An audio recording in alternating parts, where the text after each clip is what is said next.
You must be a grown-up to watch this video. Viewer discretion is advised. My delicious skin, and this video is brought to you by Irish Spring. I get asked all the time about my skincare routine. People want to know, Gavin, what's your secret? How do you keep your skin looking so good? Well, I'll tell you, it's Irish Spring. Every time I shower, I use it on my face. No serums, no 10-step regimens, just Irish Spring. And it works. My skin stays clean, refreshed, and balanced. A lot of skincare products promise hydration, deep cleansing, even anti-aging benefits. Irish Spring, it just does the job. It keeps my skin looking and feeling incredible without the hassle. So if you're overcomplicating your skincare, maybe it's time to simplify. Trust me, Irish Spring, it's all you need.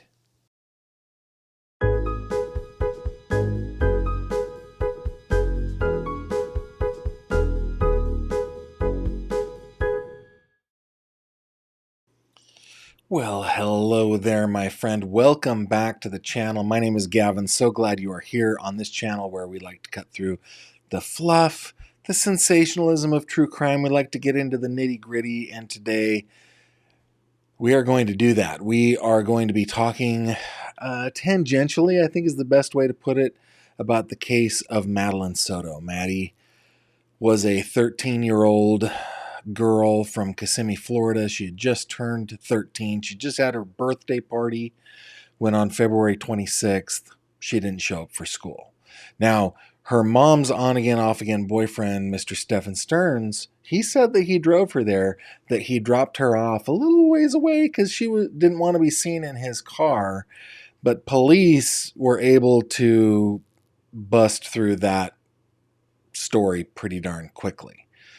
And he was eventually charged with her murder. It was also found during the investigation that, at least police alleged, that he had been essaying her for about 5 years. This is a case that is near and dear to the hearts of many of us. It's something that deeply, deeply offends us, that a beautiful little girl who was completely innocent would be taken advantage of for so long, and the people in her life, namely like her mother, didn't stop it. Couldn't stop it.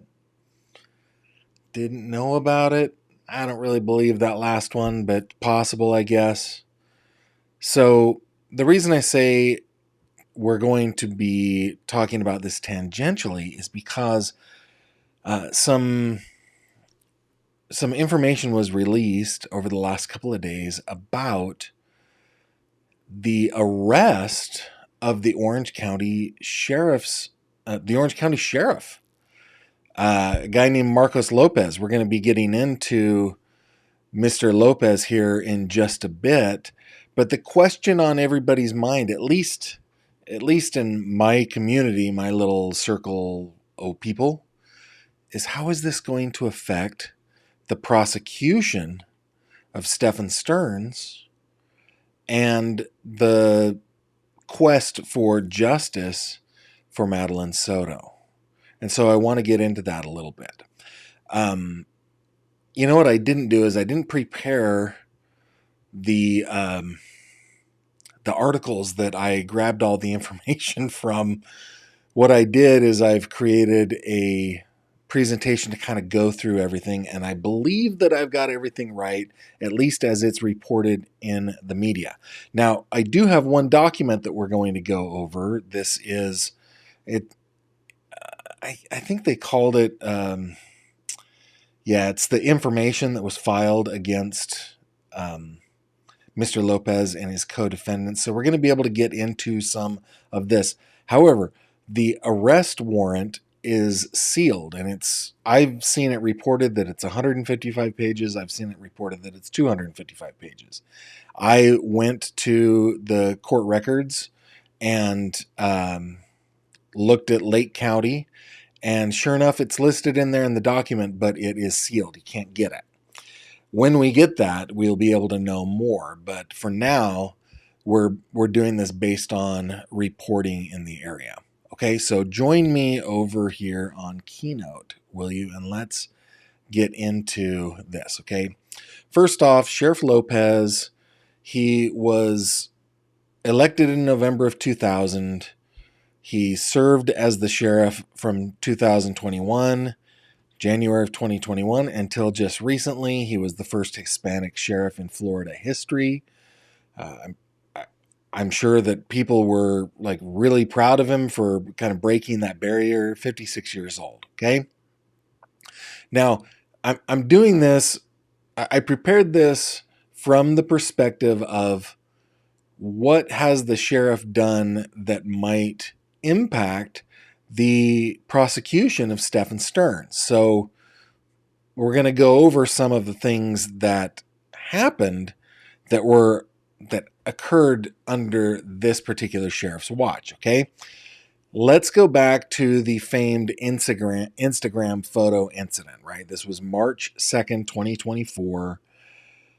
On his personal Instagram account, that account posted a photo which was reported to show the body of Madeleine Soto. It was a photo allegedly taken at the scene. It was either texted or emailed, somehow sent to him. The photo, he said, was included accidentally in a photo array about a post about a community event for seniors. The photo was posted just 24 hours after Madeleine Soto's body was discovered out in rural St. Cloud in that field. So she was discovered on the 1st. It happened on the 2nd. The sheriff's office said that it was immediately removed once the error was realized. They issued an apology.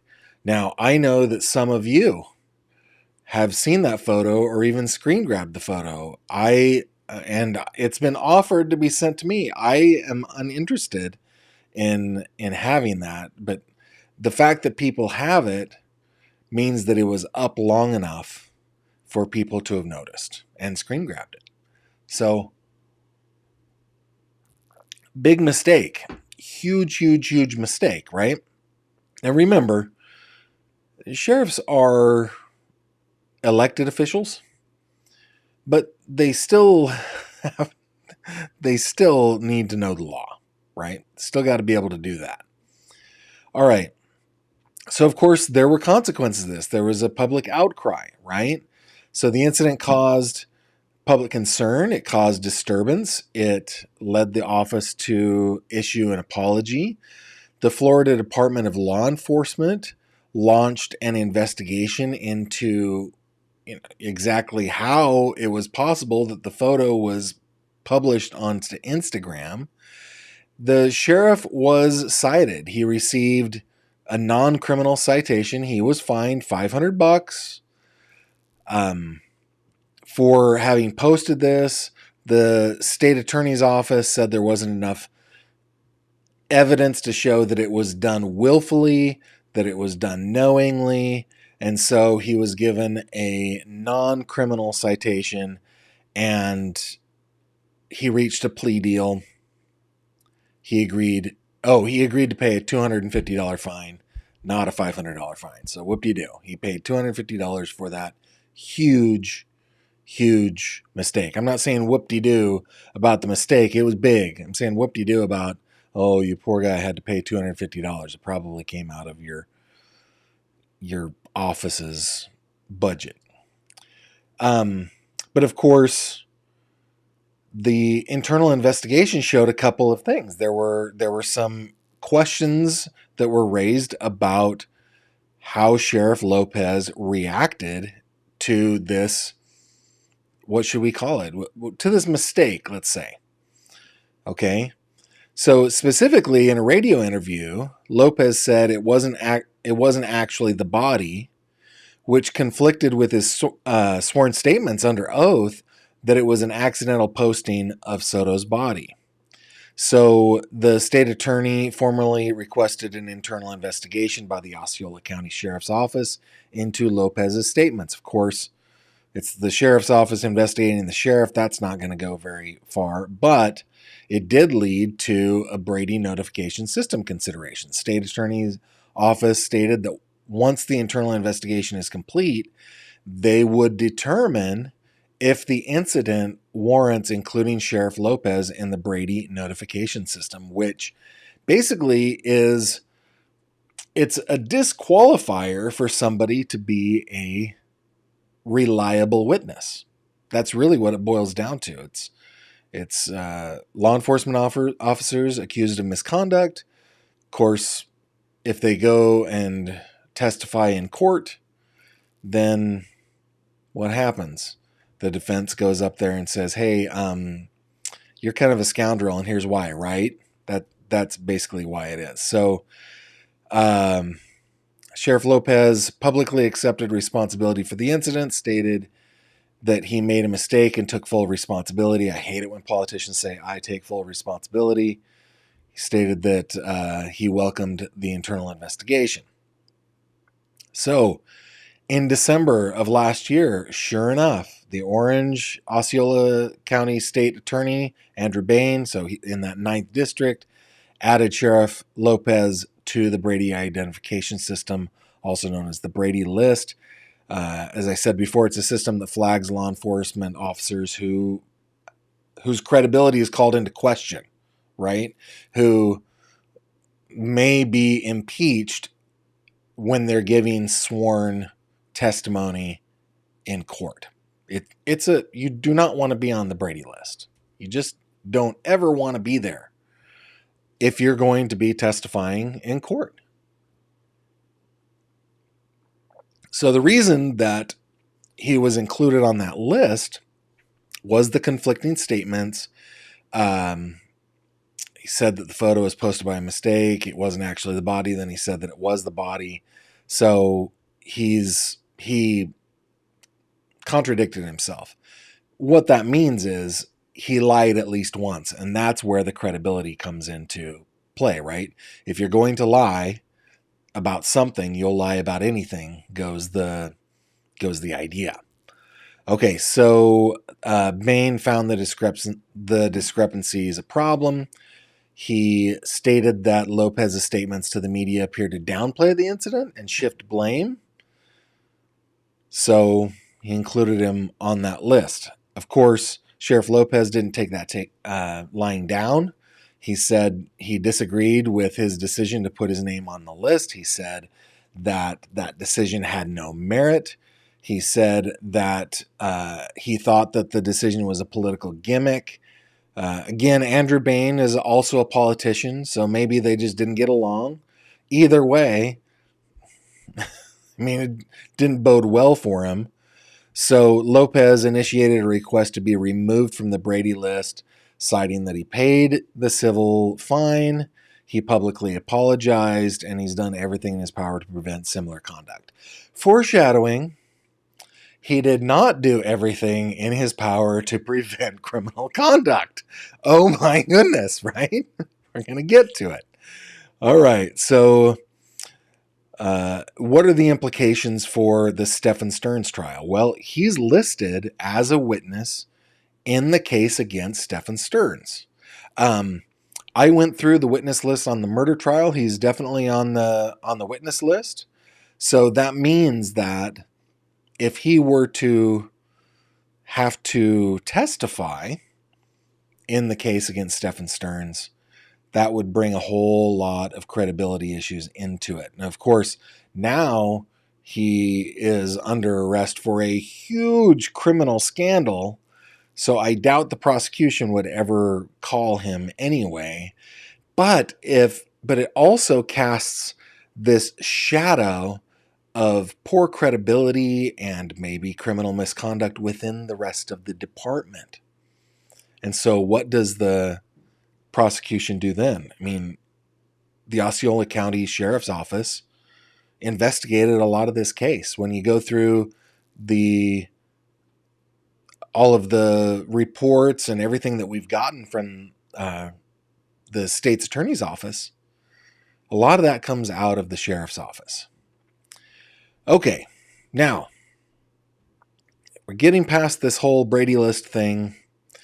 That is not to be confused, by the way, with a Brady violation, right? A Brady violation is a different thing. A Brady List is what we've talked about. A Brady violation is something that lawyers do when they're sworn to give full and complete discovery and do not. All right. Now, apparently,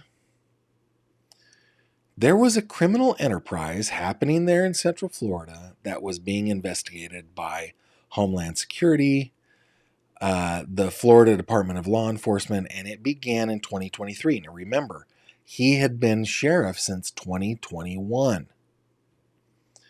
The probe uncovered a criminal organization operating an illegal gambling enterprise throughout Central Florida, particularly in Lake and Osceola counties.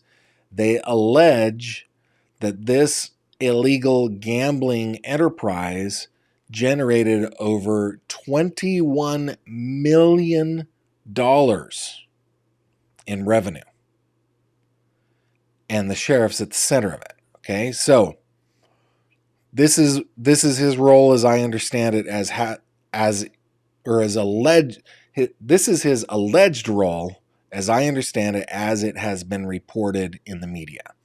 Okay, number one, following his election as sheriff back in November of 2020, investigators are saying that Lopez, the way it sounds is he was using this criminal organization, and then after his election, he continued to do it. So he's accused of collecting a portion of the revenue from the illegal gambling enterprise. And prosecutors allege that he received between $600,000 and $700,000 in cash payments since 2020. Now, 2020 was the year that he ran for sheriff. So, while he's over here doing his illegal gambling thing, investigators allege, he's running for sheriff over here and telling people how great he is. And people are like, oh, this guy is awesome. And, first sheriff candidate who can win of Hispanic descent. This is amazing, right? So, he was living two completely separate lives. And what prosecutors are saying is that he engaged in the whole operation so that he could pay for his campaign, at least in part. So as sheriff, after he's elected, he's accused of using his office then to shield the enterprise from law enforcement investigation and playing a role in expanding it. So as the sheriff of Osceola County, he has no control over what happens in the cities, right? We're going to get to the cities here in just a bit. But in the county, in the unincorporated portions of the county, he is the law enforcement. So what's he doing? Is he talking to his deputies saying, do not look into this business, do not look into this location? Oh, you think you saw something that was going on there? You didn't see anything. It's that kind of stuff that they're alleging, right? So the Eclipse Social Club in Kissimmee has been identified in court documents as an illegal gambling house with slot machines that was allegedly operated by Lopez and his co-defendants. We're going to get into the co-defendants, okay? Now, Lopez was arrested June 5th. It was exactly 3 weeks ago on charges of racketeering. So these are RICO, right? And conspiracy to commit racketeering. He was suspended by from his position as the sheriff by the governor. He was held on $1 million bond with a judge requiring him to prove funds that he would use for the bond were not, their provenance was not from his criminal, resources, right? And he did meet those requirements actually earlier today. Give me just 1 second, guys. I've not been feeling well. Give me just 1 second.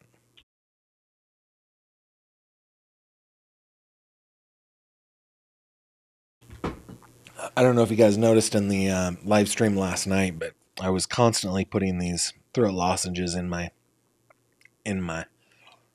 face hole. All right, so where were we? Okay, so he has been able to meet the requirements to post bond. I don't know if he's free yet. As I was creating this presentation, I didn't get up to the minute stuff. I finished about 40 minutes ago. Okay, so let's pause there for a second before we get into the co-defendants, and let's just see what you guys are talking about over here. And holy cow, have we got... Is this all Susan? Susan, thank you very much for your super chats.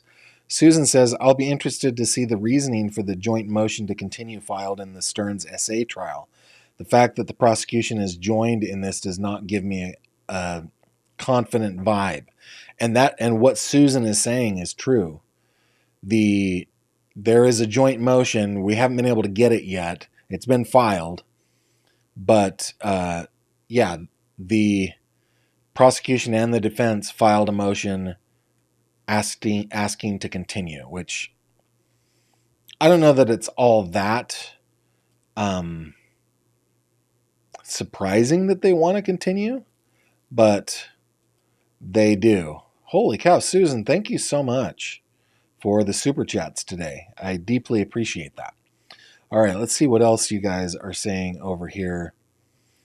The Off-White Lotus, is it time for a GF man bun? Oh my, it's getting close. It's getting close. The front parts can't go back into a ponytail yet, but the rest can. And I'm getting close to being able to do it, but you can see it kind of falls out. So I'm just keeping it like this.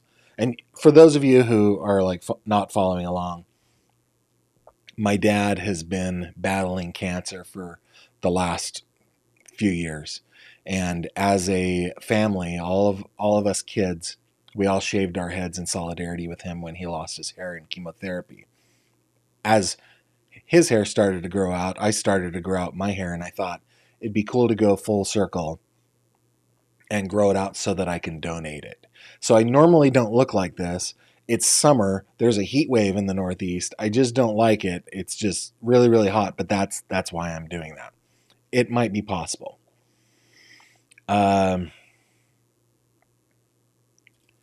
Yeah, Dom's Mom 725 says that's beyond a mistake. It's carelessness. Fire Rabbit says the wheels of justice turn painfully slow. Indeed. Elizabeth, I'm glad that you enjoyed that. It's time. I've done a few parody ads. It's probably time for me to start brainstorming something new. Yeah, what else are you guys saying over here? It's refreshed. So Nifty 50 says, just for future reference, man buns are awesome. I mean, yeah, for the right person, maybe for a 50-year-old like graying fat guy, maybe not. I don't know. Lisa says, Gavin, you could always grab one of those circular headbands to help keep it back.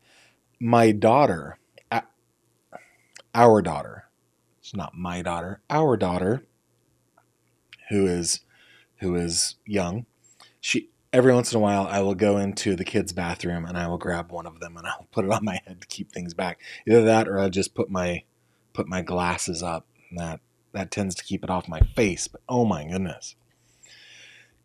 Let's see. Deb V, thanks for bringing us back to what's most important. Prayers for justice for Maddie. Thank you very much for that. I appreciate it. Okay, let's go back over to the keynote, and we're going to move on with the co-defendants. Again, give me just 1 second here.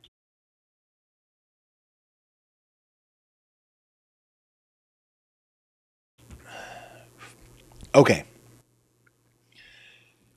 So former Sheriff Lopez has several co-defendants in this criminal enterprise. The first is his estranged wife, Robin Severance Lopez. She was the one that has been arrested the most recently. She was arrested on June 23rd. She was charged with conspiracy to use investment proceeds from racketeering. I think that might be. Well, I wonder what the. Well, I was thinking about laundering. Like, how did they do that? Prosecutors allege she helped facilitate the movement and receipt of illicit funds, which, okay, that's laundering, with text messages, emails, and bank records cited as evidence. Again, arrested on the 23rd. Carol Coate was his alleged accountant. He was arrested on the 5th. She was arrested on the 6th. Sharon Farrick, she was also arrested on the 6th. It's alleged by investigators anyway, managed bills and bank accounts for these illicit clubs. She hand-delivered the profits. Man, Sheldon Weatherholt was arrested on June 10th, so about 5 days after Sheriff Lopez. It is alleged by investigators that he created business entities, LLCs, for the clubs. And then there is a last co-conspirator that has been named so far, named Kate Zhang, her name is probably Kate Ying, but Ying Kate Zhang. I'm not sure which one is her first and her last there, because I know, anyway, doesn't matter. Ying Kate Zhang, she's wanted by authorities. It is believed that she is out of the country. All right, and we are going to get into, we're going to talk a little bit more about how this might affect the case against Stefan Stearns, but let's talk about a couple of other things that happened that are a little shady. All right, the executive director of the Osceola County Sheriff's Office. I don't even know what that means. Is it a nonprofit, so they needed an executive director? I have no idea. But her name is Nirva Rodriguez.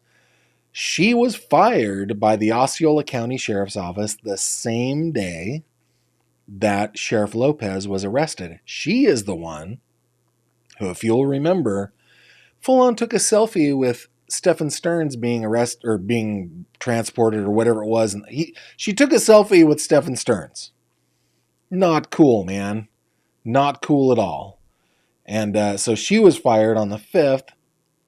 I could not find this guy's photo, but Ruben de Jesus was also fired on the same day. They didn't give a reason. They didn't give a reason why he was fired. They just said, hey, he's an at-will employee, so his employment can be terminated at any time. The sheriff's office did not confirm if his termination was related to the arrest of Sheriff Lopez. But Ruben, and it looks like I misspelled it in at least one place, apparently served as Lopez's campaign manager. Now, if he's the campaign manager and Lopez is getting funds for his campaign from this illegal gambling ring, I would imagine that his campaign manager may have known something about that. Can't imagine that he wouldn't, right? Okay. A couple of other things that were happening alrededor, right? In orbit of Sheriff Lopez, okay? In the meantime, while all this crap is happening at the Osceola County Sheriff's Office, Kissimmee PD is having issues as well. In April of 2023, Officer Andrew Baseggio and other officers responded to a report of a man causing a disturbance, a guy named Sean Kastner.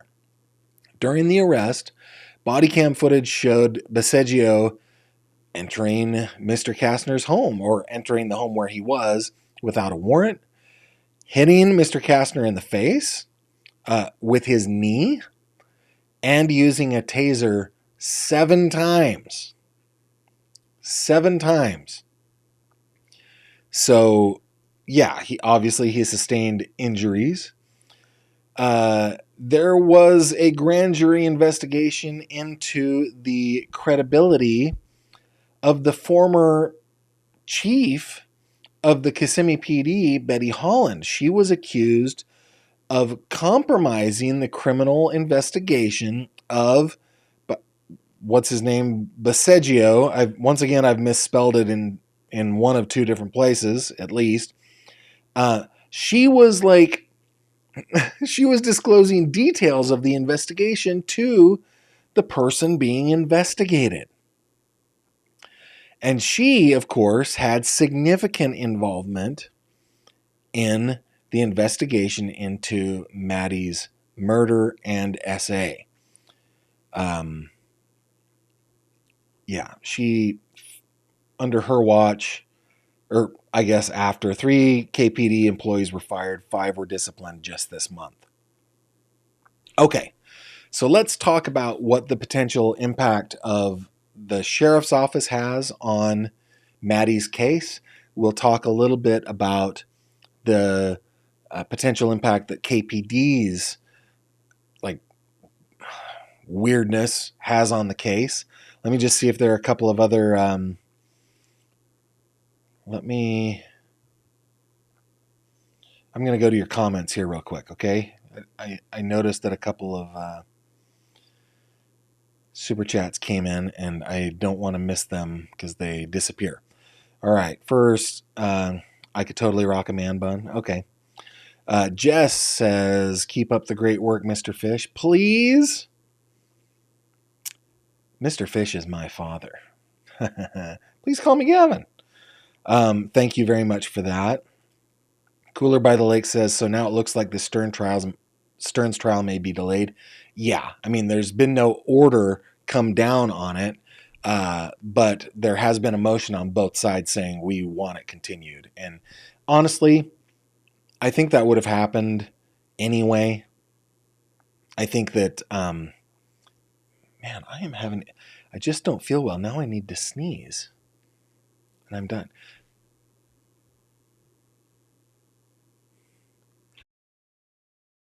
Oh my goodness. Hopefully I didn't sneeze in your ear there. I hopefully used the mute button. All right. I don't think that this caused it to be delayed. I don't think it helped. But yeah, that is what is happening. Oh my goodness, guys. It's the worst. Lisa says she believes Zhang would be the last name.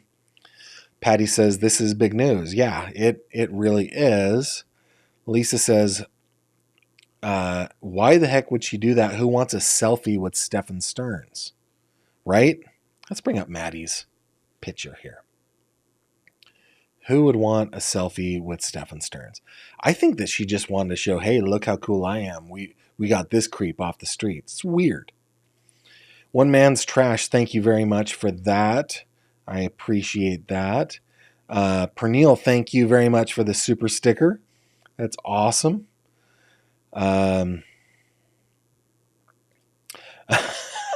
Lisa, Temu, Thor, Hecka Overkill. That's funny. That is funny. Okay, good deal. Oh, and thank you, One Man's Trash. Thank you very much.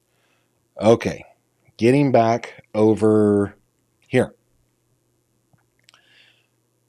All right, so here are the things that I came up with, right? Okay, first off, Sheriff Lopez was placed on the Brady list because of those conflicting statements, and I think that the defense will be able to easily impeach his credibility if he's ever called to testify. That we've said that twice now.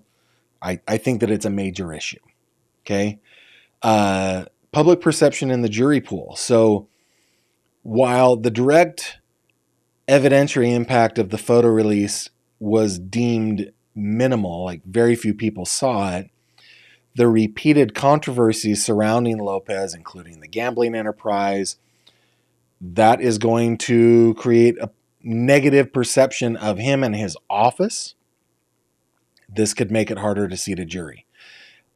I wonder how many people are paying attention to this. It feels to me like this is something in the area that more people would pay attention to, not just those of us that live in a true crime bubble. I say that with all the care that I can muster, right? Because I'm in that too. So there's that. Will it taint the jury pool? Possibly. Oh, yeah, a resource diversion, a distraction. The ongoing legal issues for Lopez and the office, including the racketeering charges and all of the internal investigations, could divert resources and attention from the case, though ideally that case is being prioritized. Evidentiary scrutiny, right? Any evidence that was handled or processed by Sheriff Lopez, his command staff, any of his inner circle, whose integrity might be called under question, that is going to cause intense scrutiny by the defense team, by Stephen Stern's defense team. So it might even, I don't think it's likely, but it might lead to the exclusion of critical evidence. I don't know. I'm sure they'll have to argue about it. Okay, what about the KPD? Okay, so the charges and plea deal against Basiggio for his excessive force, his official misconduct, his soliciting perjury directly goes to his credibility. If Basiggio was involved in any aspect of the case, I don't remember seeing his name on anything, but there were others that were fired on June 5th as well. That could lead to a challenge to the credibility and reliability of those actions. You know, if you've got police officers lying, like full on lying and soliciting perjury, then what's to say in the mind of a juror that they wouldn't do that on paper in their reports? I mean, that's the thing that's the scariest thing for me. Like if the KPD and the OCSO are having such a problem with credibility, then all of the reports that they've made could be deemed not credible. And that bodes well for Stephen Stern's defense, and it bodes poorly for Madeleine Soto. The grand jury found that there was a culture of silence in the KPD, terminations, demotions, suspensions.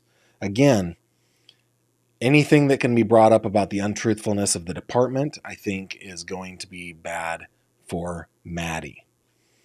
The Brady material disclosure, the prosecution would be obligated to disclose any and all Brady material. Remember, Brady material is different than a Brady list. A Brady material is exculpatory evidence that the prosecution has. If they have exculpatory evidence, they must deliver that to the defense. And it's possible that because of the behavior of the KPD and the Osceola County Sheriff's Office, it is possible that there could be exculpatory evidence because of their behavior that the prosecution has to hand over. So, I think that, so anything that is evidence of an officer's untruthfulness, that has anything to do with their history of misconduct, any investigations into misconduct, any allegations of misconduct, I mean, this could be a serious problem for the prosecution's case, which is justice for Maddie, right? Like, I don't think, and you and I have been doing it together. We've been going through phone recordings of Mr. Stearns with his parents. We've been going through reports. We've been going through emails. I don't think that anybody has a doubt that Stephen Stearns is guilty of this, including his parents and including himself. And yet, his lawyers might be able to make a jury believe that officers are not truthful. And juries, ladies and gentlemen, are the judges of fact in a case, not the judge. The judge is a judge of the law. The jury is the judge of the facts. And that's scary. They could challenge evidence or testimony. They could argue that the evidence collected or testimony provided by compromised KPD officers should be given less weight, or even challenge the admissibility if there's a strong link to their past misconduct. again, public trust and perception, right? This could influence potential jurors. And then I just wanted to do this little disclosure, okay, at the very end. This is the last slide, I think. So while the issues that we've been talking about for about the last 40 minutes don't directly relate to the guilt or innocence of Stephen Stearns regarding the SA and the murder of Madeline Soto, they introduce significant challenge, or may introduce significant challenges to the prosecution. The defense, I mean, they're supposed to put on a rigorous defense. I am sure that they will use any issues having to do with truthfulness, reliability, credibility, related not only to the officers themselves, but the agencies and their key personnel, to cast doubt in the mind of jurors about the integrity of the investigation. To cast doubt in the minds of jurors about the reliability of the evidence that they've seen or the credibility of the witnesses. This, actually, I think the most likely thing is this is going to make it a longer, more complex, harder case to try. And that's what I think is likely going to be the issue here. Now, do I think that because of this, Stephen Stearns is going to get off? I really highly doubt that, but I do think it's going to make it harder for the prosecution to win, for sure. Okay, let's go back over to your comments one more time. You guys, thank you so much for all of the super chats. I really appreciate that, guys. One man's trash when I sneezed said, bless you. Where it is? There it is. Wait, so who released the photo of her? The sheriff's office. It was on the personal account of Sheriff Lopez, but it could have been like the social media person. And that social media person, as I understand it, let me go all the way back up, is this person, Nerva Rodriguez, I think. Yeah, just crazy. Just crazy. Off the White Lotus, Sheriff Grady Judd needs to clean up that county. He does have a reputation for a no-nonsense sheriff. Nifty 5050 says, Gavin, when Stearns' attorneys wanted the suppression hearing continued because of confidential information, I wonder if this had anything to do with that. They said they couldn't talk about it yet. Well, that's an astute observation, Nifty 5050. Yeah, maybe. And of course, the judge was like, you got to tell me or I can't rule on it. So it didn't work out for them, but that's an interesting thought. Maybe it was this, and maybe they will file a new motion for suppression. Carol says, but how many sheriffs have we seen testify in trial? It's mostly detectives and evidence technicians. Certainly in where I live, I hardly ever see a sheriff testify. It's usually deputies. It's usually, like you said, evidence personnel, detectives, so on and so forth. But I think pardon the coarseness of this, but like the stink of the sheriff just falls all over the rest of his department, especially on his inner circle, which would include the higher ranks, right? Like the detectives, especially in major crimes. Susan Lewis, what all of these shenanigans do is give the defense a field day. Yeah. Let's see. How long have we been live? You didn't get a notification? Dang it. We've been live about 44 minutes. Hannah, you can go back to the beginning, put it on double speed. Catch right up.